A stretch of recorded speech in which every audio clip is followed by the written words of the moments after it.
Harlem Hospital, room 237. July 7th, 1968. 3:17 a.m. The King of Harlem is dying. Ellsworth Bumpy Johnson lies flat, tubes in his arms, machines beeping the countdown to an empire's end. But his eyes, sharp as broken glass, lock onto one man. Not his lieutenants, not his bodyguards, not his wife, Frank Lucas, the driver, the shadow, the nobody who became somebody by staying invisible. Bumpy's hand slides under the thin hospital pillow. Metal scrapes against cotton. He presses something cold into Frank's palm, a brass key small enough to hide, heavy enough to kill for. Apartment 14B, Bumpy whispers, his voice like gravel in a coffin. West 116th Street. Behind the false wall in the bedroom closet. Frank feels the weight. Not just metal. Legacy. Power. Death. $20 million, kid.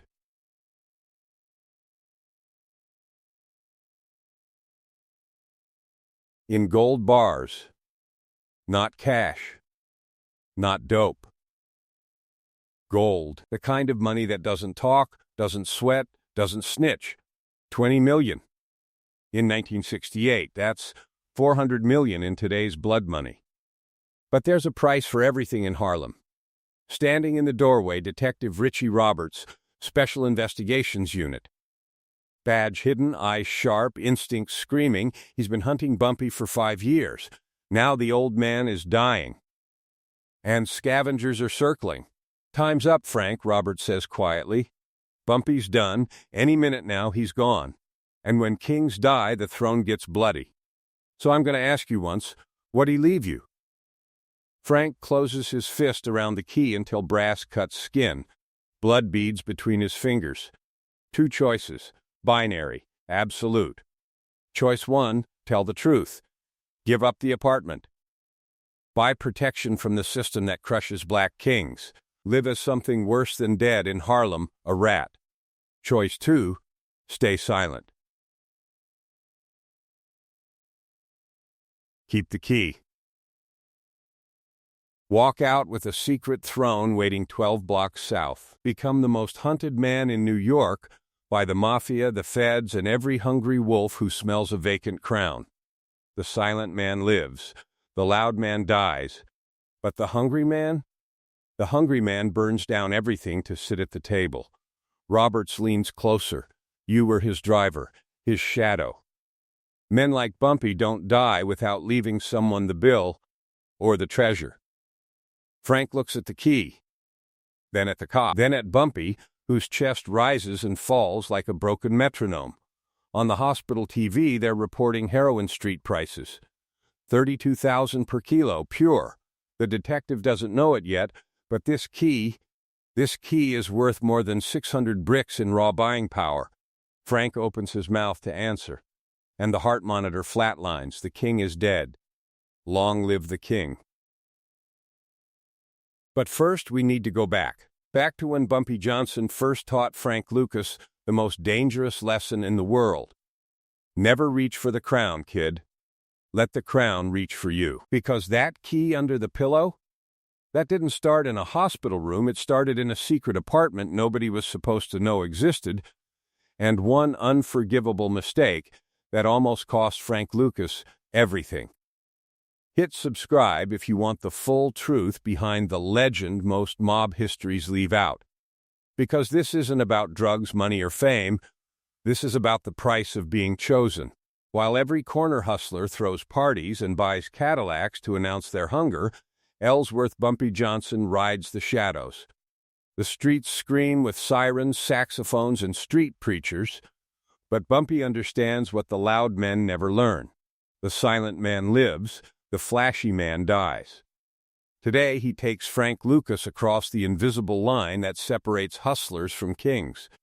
No entourage, no bodyguards, no muscle. Just 2 black men in plain suits that cost more than most cars but look like department store clearance. Frank drives the black Chrysler through the city's transformation, brownstones becoming office towers, barbershops becoming law firms, neon becoming marble. By the time they reach West 116th Street, the air smells different. cologne instead of sweat, ambition instead of survival. "What we doing down here, Bump?" Frank asks, watching white secretaries click past on marble sidewalks. "We got people waiting back uptown." Bumpy lets the traffic light wash the car in red before answering. "Harlem is where they see you, kid. But this is where they own you." The building is anonymous. Beige brick. 10 stories of corporate nothing. The kind of structure designed to be forgotten 5 seconds after you see it. No doorman, no cameras, just a lobby with fake plants and fluorescent lights humming like dying bees. Bumpy pulls a brass key from his vest pocket, opens the mailbox labeled Consolidated Holdings, LLC. Empty. Always empty. The name is smoke. The address is a ghost. Apartment 14B sits at the end of a hallway that smells like old carpet and other people's cooking. Bumpy unlocks 3 separate deadbolts. The door opens into darkness, then cheap furniture and beige walls. Nothing worth stealing. Nothing worth remembering. A monk's cell in the heart of the empire. But Bumpy walks straight to the bedroom closet. Behind winter coats nobody wears, his fingers find the seam in the drywall. He presses, clicks. The false panel swings open on silent hinges. Frank forgets to breathe. Gold, not coins or jewelry. Bars, dull, heavy, stacked like tombstones in a crypt. Each one stamped with weight and purity, but no mint, no country, no traceable origin. They sit in neat rows, 4 deep, 6 across, floor-to-waist height. $20 million in 1963 money.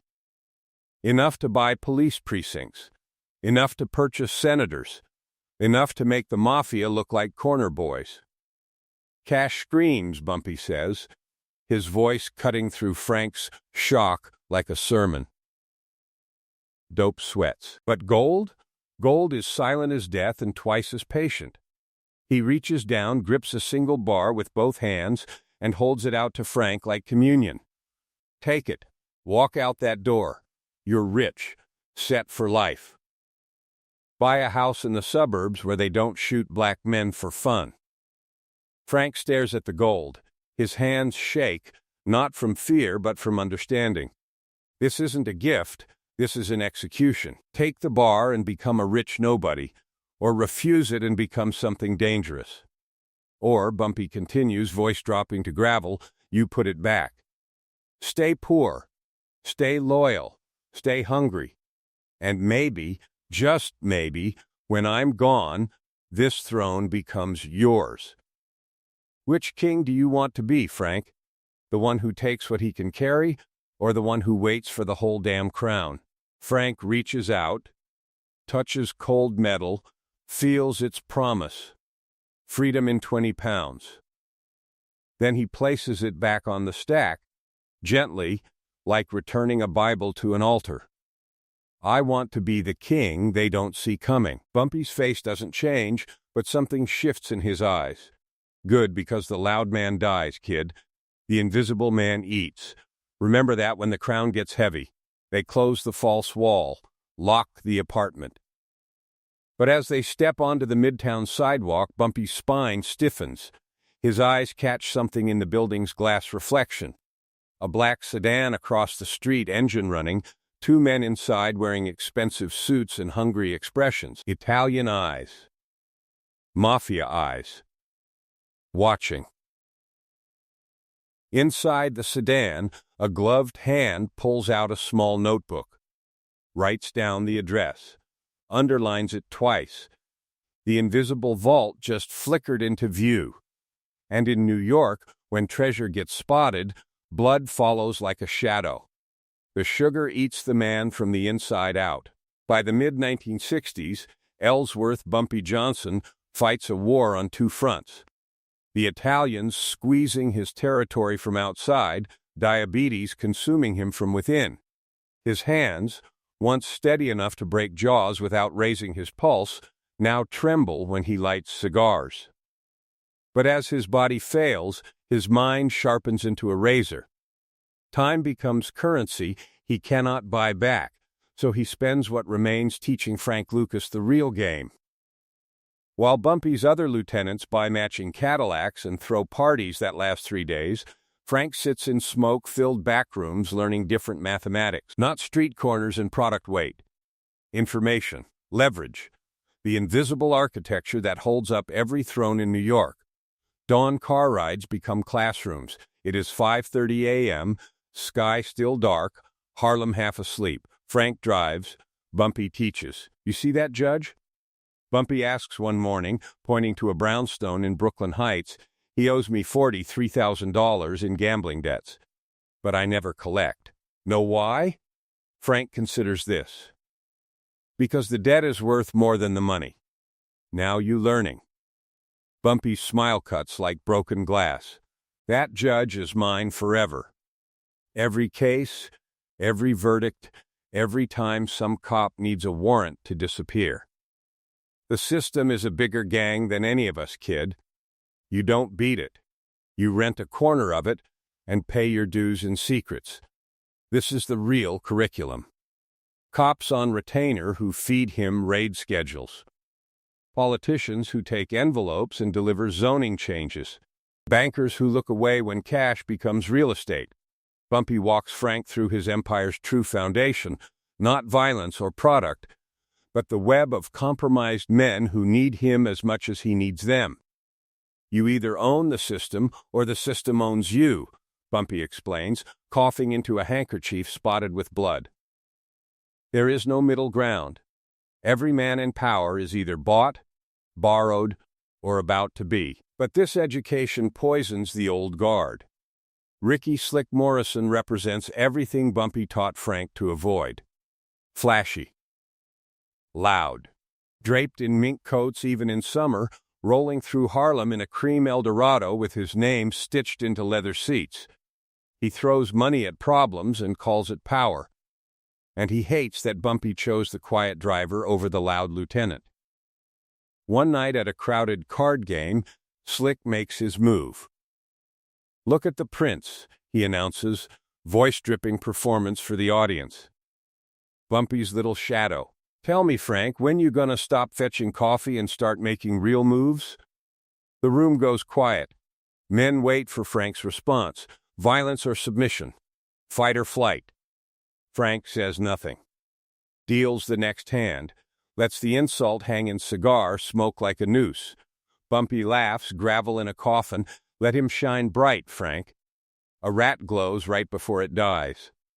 Slick's face hardens, but he forces a smile. He does not understand he just signed his death warrant by demanding to be seen. Hospital visits stretch longer. Bumpy's body betrays him with infections and insulin crashes. One night, when nurses change shifts and Frank sits alone with the dying king, Bumpy pulls him close with surprising strength. Listen to me. If I don't walk out of here, you don't cry. You don't throw wakes. You don't make noise. Bump, don't talk like. Shut up and listen. Bumpy's grip tightens on Frank's wrist. You go to that apartment. You sit on that gold like a ghost. You wait until they forget my name, forget my face, forget my empire even existed. Then you move. Not before. Frank nods, throat tight. The throne doesn't pass in public, kid. It passes in silence, in secret. The loud man gets the funeral. The quiet man gets the kingdom. But while Bumpy prepares his heir in hospital shadows, the system prepares its own move. Agent Dennis Crawford from the newly formed Organized Crime Control Bureau looks like an accountant, thin glasses, cheap suits, invisible in crowds. But his mind works like a trap, following paper trails through shell companies and rental agreements. Now he stands in a midtown lobby on West 116th Street, studying mailboxes like scripture. His finger stops on one name, Consolidated Holdings, LLC. Apartment 14B. Crawford smiles, not triumph. Recognition. He pulls out a notebook, writes the address, underlines it twice. The invisible vault is starting to flicker into view. The night the crown changes hands, it starts with celebration and ends with silence. Wells Restaurant, Harlem. 11:47 p.m. Bumpy Johnson sits in his usual booth, back to the wall, surrounded by laughter and jazz records, fighting with street noise. He orders chicken and waffles, holds court one last time, telling stories that make grown men laugh like children. Frank Lucas stands close enough to serve, far enough to disappear, watching his mentor enjoy what neither of them knows will be his last meal as a free man. Then the sledgehammer hits. Bumpy lifts a forkful of waffle, and his hand freezes midair. His face goes blank. The fork clatters against the plate. His body slides sideways in the booth, and for the first time since Frank has known him, the King of Harlem looks small, mortal, breakable. The restaurant erupts. Someone screams for an ambulance. Frank moves before the words finish, hauling Bumpy from the booth, feeling dead weight where there used to be coiled power. Outside, neon light washes them in red as Frank drags him into the back seat, running lights, cursing traffic, cursing the diabetes that finally dropped the king. Harlem Hospital. Room 237. July 7th, 1968. 3:17 a.m. The King of Harlem lies dying in a bed designed for ordinary men. Tubes snake from his arms like ivy claiming a fallen statue. Machines beat the countdown to an empire's end, but Ellsworth Bumpy Johnson refuses to go quietly. Even now, with death standing in the corner like an old debt collector, he calculates. Plans. Prepares his heir for the weight of the crown. Frank sits in the chair beside the bed, watching fluorescent lights bleach the color from everything, turning kings into patients, legends into statistics. He still believes this is just another scare, another hospital stay, another story Bumpy will joke about later over cigars and chess. Then Bumpy opens his eyes. "Stop looking at me like I'm already a ghost," he rasps, voice thin but sharp as broken glass. "We got work to finish. The doctors said if we get specialists from Johns Hopkins, the doctors don't run Harlem, I do, for about 2 more hours." Bumpy's hand slides under the pillow, movements slow and deliberate. Metal scrapes cotton. He pulls out a brass key small enough to hide, heavy as a throne. "Feel this." Frank takes it. Cold. Sharp edges, weight that has nothing to do with metal and everything to do with legacy. Apartment 14B. West 116th Street.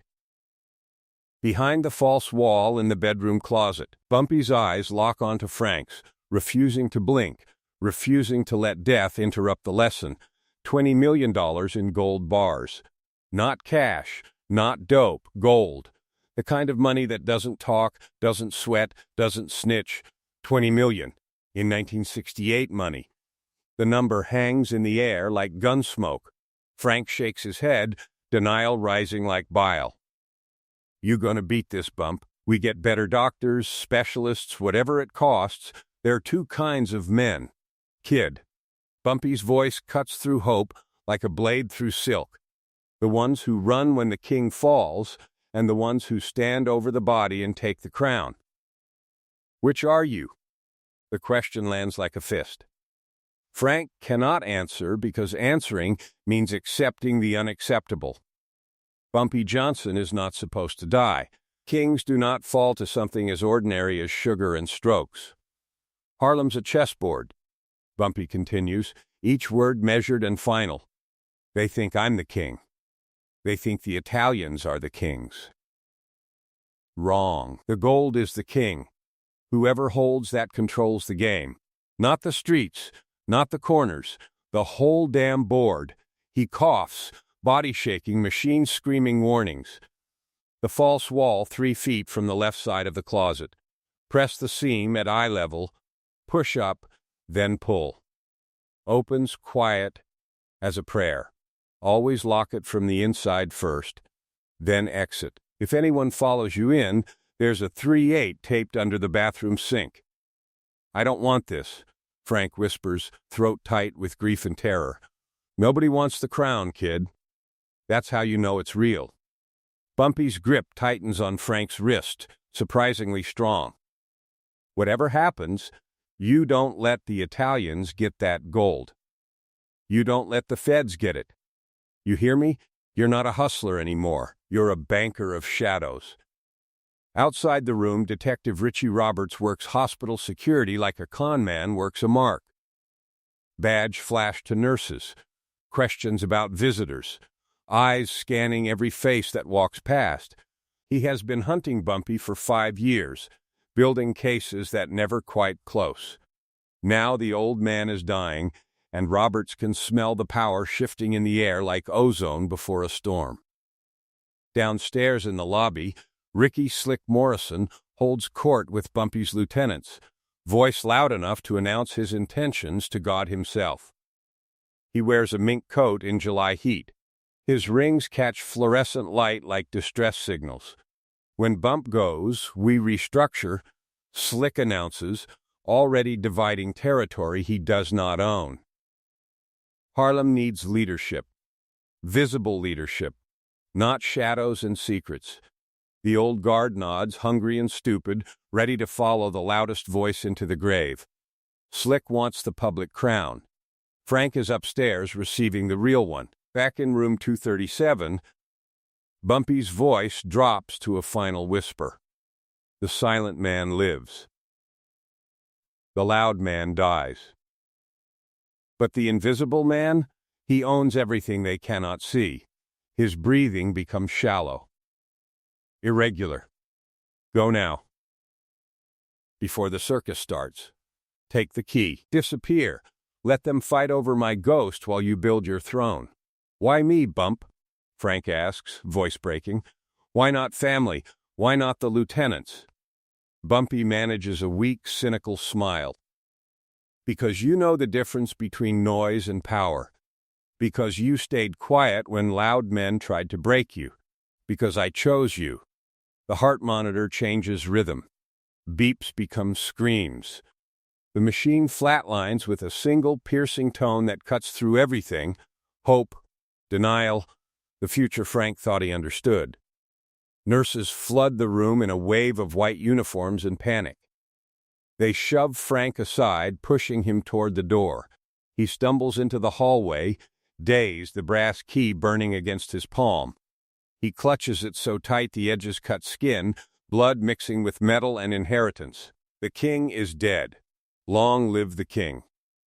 Frank leans against cold tile walls, trying to breathe, trying to process that the world just changed forever. The key weighs 100 pounds in his bleeding fist. Then he sees him. Detective Richie Roberts stands 20 feet away, moving through the chaos like a shark through blood-warm water. Their eyes meet across the hallway. Roberts changes direction, walking straight toward Frank with Predator's focus, reading the situation the way only a cop who has seen 100 regimes die can. Time's up, Frank, Roberts says quietly, voice calm as an executioner's. Bumpy's done. Any minute now, he's gone. And when kings die, the throne gets bloody. He stops inches away, studying Frank's face, his bleeding fist, the grief and terror warring behind his eyes. So I'm going to ask you once, what'd he leave you? The question hangs between them like a noose, like an open grave, like a crown waiting to be claimed. Frank has 3 seconds to decide the rest of his life. Tell the truth, live as a rat. Lie, die as a target. Stay silent, become a legend. The crown is waiting 12 blocks south, hidden behind a false wall, protected by $20 million in gold, that does not talk, does not sweat, does not snitch. But first, Frank has to survive the next 10 seconds. The key cuts deeper into his palm. Blood beads between his fingers, and Detective Richie Roberts waits for an answer that will determine whether Frank Lucas walks out of this hospital as a free man or a dead one. The silent man lives. The loud man dies. But what does the chosen man do when the whole world is watching? Frank looks Detective Richie Roberts dead in the eyes and lies with the truth. He told me to take care of his wife, Make sure she gets what's hers. That's all. The words taste like copper in his mouth, but his face shows only grief, not guilt. Blood drips from his closed fist where the key cuts deeper into his palm. Roberts studies him like a poker hand, searching for tells, for the flicker that separates truth from performance. He notices the blood but misreads it as mourning instead of inheritance. You're bleeding. Yeah, I am. Roberts steps closer, voice dropping to something almost human. Listen, Frank. Bumpy's gone. His protection dies with him.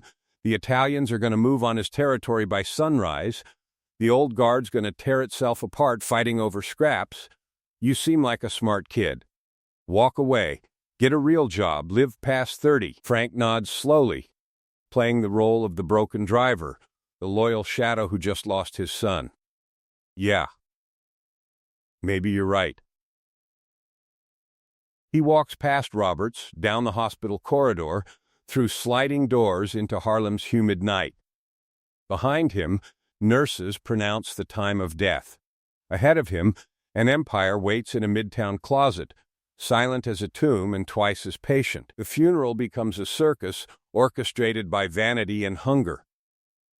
Ricky Slick Morrison rents the biggest church in Harlem, hires 5 choirs, invites every hustler, politician, and cop who ever shook Bumpy's hand. 3,000 people pack the pews, while Slick stands at the front in a white mink coat, accepting condolences like he inherited the throne by volume alone.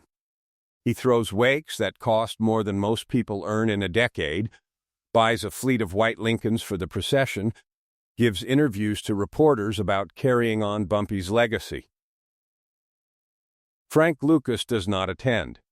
While Harlem mourns publicly, Frank mourns in silence, sitting alone in his small apartment, holding the brass key, understanding that grief is a luxury kings cannot afford.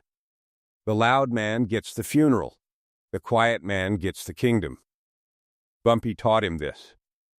3 nights after Bumpy dies, Frank begins his transformation. He trades his flashy suits for gray wool slacks and white button-downs from discount racks. He buys horn-rimmed glasses he doesn't need and scuffed shoes that look like a mailroom clerk's uniform. He starts taking the subway instead of driving, blending into the crowd of late-working accountants and janitors. At 9:47 p.m., he walks into the Midtown building on West 116th Street, briefcase in hand, looking exhausted and invisible. This is his first taste of true invisibility, not hiding in shadows, but blending into the light so perfectly you become background. The elevator fills with white secretaries, finishing late shifts, laughing about office gossip, not seeing the black man in the corner because invisibility is about expectation. They expect janitors and mailroom workers. Frank gives them exactly what they expect. Apartment 14B. 3 deadbolts. The key turns like prophecy. Inside, darkness and cheap furniture stage the perfect camouflage. Frank moves to the bedroom closet, finds the seam 3 feet from the left, presses at eye level, pushes up, pulls. The false wall opens silent as prayer. $20 million in gold stares back at him. His inheritance. His throne. His test. Frank stands there for 5 full minutes, not touching anything, letting temptation wash over him like fever. He could grab 10 bars tonight, disappear to Mexico, live like a king in exile. But Bumpy's voice echoes in his skull. The loud man dies. The invisible man eats. He makes rules. Says them out loud like vows in an empty church. No flash, no noise, no mistakes.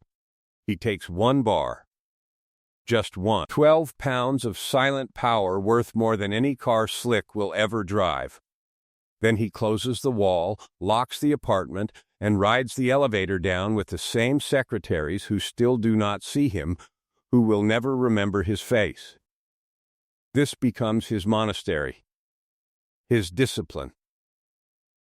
The gold is not for chains or cars or image. It is seed capital for something bigger than Harlem Corners, a direct line from Southeast Asia to New York streets that will bypass the mafia entirely. He converts gold into cash through careful, untraceable transactions. Small amounts. Different dealers, never the same place twice. Jewish jewelers in the Diamond District who ask no questions and pay in cash. While Slick throws parties and buys matching Cadillacs for his crew, Frank moves like a monk with secret scripture. He uses Bumpy's gold to finance trips to Bangkok, bribing military officials, building relationships with suppliers who control poppy fields the Italians have never heard of. Blue magic, purer than anything on American streets, cheaper than anything the mob can offer. He arranges to smuggle heroin back in the coffins of dead soldiers, a brilliant, horrifying logistics operation financed by a dead man's treasure. But while Frank builds an empire in shadows, the system builds its case in federal offices. Agent Dennis Crawford sits downtown surrounded by ledgers and property records. Bank statements, shell companies. His finger traces lines from obscure cash deposits in Harlem banks to a quiet corporation, to one building, to one unit number, 14B, Consolidated Holdings, LLC. The fake company name leads to rental agreements, utility bills, property taxes paid through shell accounts for years. A ghost apartment. Crawford pins the building address to his investigation board, draws red lines connecting dots that form a picture. He does not know about the gold yet, but he knows someone is using that apartment for something worth hiding. The web tightens slowly, methodically, the way traps always close around men who think they are invisible. Meanwhile, Slick drowns in his own noise. New El Dorado every month. Diamond rings on every finger. Mink coats in summer heat.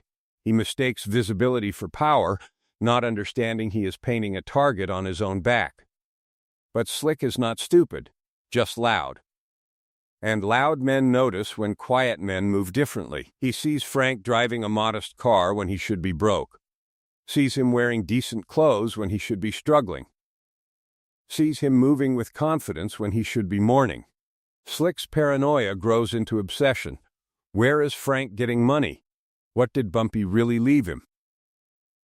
One night, Slick follows Frank through Midtown, staying 3 cars back, watching the nobody in the gray suit enter a building that does not match his story. He parks, waits, sees Frank exit 40 minutes later carrying a briefcase that looks heavier than when he entered. The next week, Slick follows again. Same building, same routine. Frank enters light, exits heavy. Tonight, Frank visits the apartment to collect 3 bars for a major payment to his Vietnam connection. He moves with practiced efficiency. In, out, lock the door, check the hallway. He wears his gray suit, his glasses, his mask of invisibility. The ritual has become sacred. Lock the door, check the windows, open the closet, press the seam. He takes what he needs, logs it in his precise notebook, date, weight, purpose. He is not hustling anymore. He is accounting. As Frank steps into the elevator, pressing the button for the lobby, confident that he is nothing more than a shadow passing through, the doors slide shut on his reflection, average, unremarkable, harmless. But there is another reflection he does not see. The stairwell door cracks open just a fraction. A glint of gold jewelry catches the dim hallway light. A puff of expensive cigar smoke drifts into the sterile air. A familiar mink cuff rests against the metal doorframe. Ricky Slick Morrison steps out from the shadows, eyes fixed on the elevator numbers counting down. He smiles, a hungry, predatory grin that Bumpy would have recognized instantly as the expression of a man about to make a fatal mistake. He has followed the ghost. He has found the hive. Slick walks to apartment 14B, studies the door, the locks, the weight of what lies behind it. He does not know about the gold yet, but he knows this is the source. This is where the driver becomes the king. His world tilts as dots connect in his mind. The nobody driver. Midtown building. Secret visits. Modest clothes, but confident stride. "So that's where you've been hiding, Prince," he whispers to himself, anger curling his lips into a smile. "Bumpy didn't leave me the throne.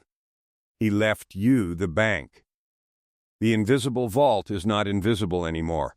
For the first time since Bumpy Johnson died, Frank Lucas has a real enemy who knows where his power comes from. Not the Italians, not the feds. Something worse, a hungry man who thinks he just discovered the location of the crown.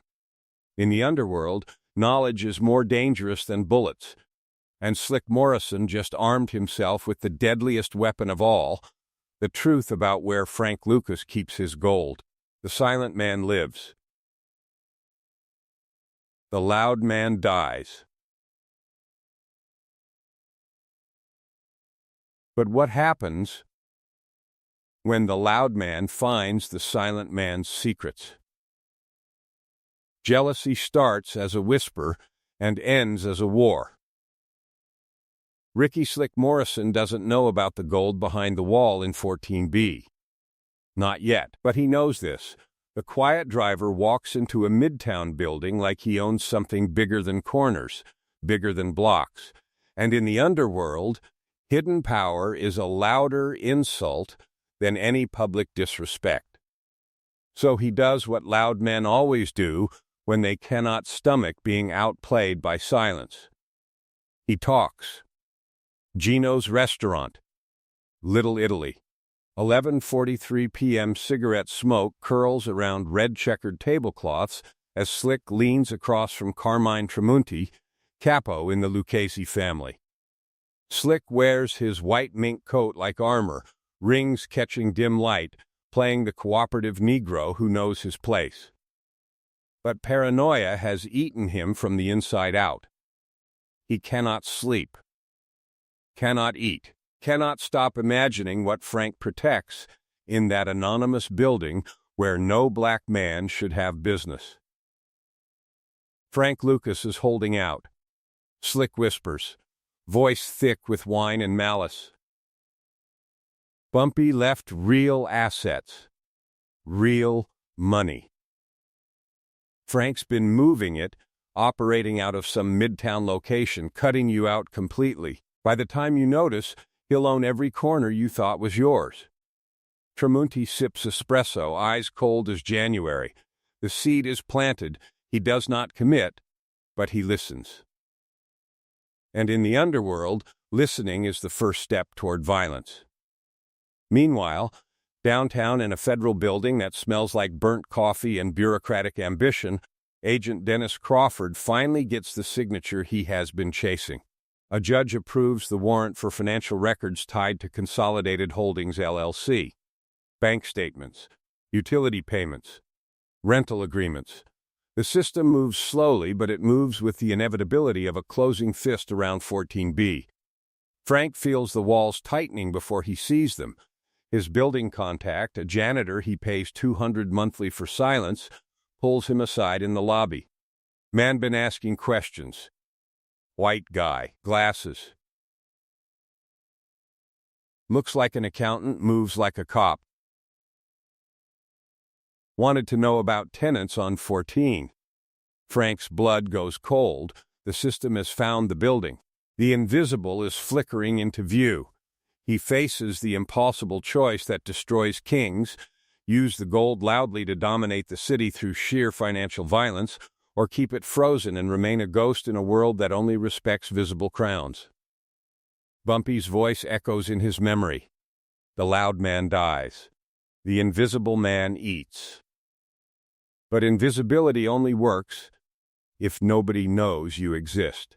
Once they start looking, silence becomes a prison. Frank decides to move the gold.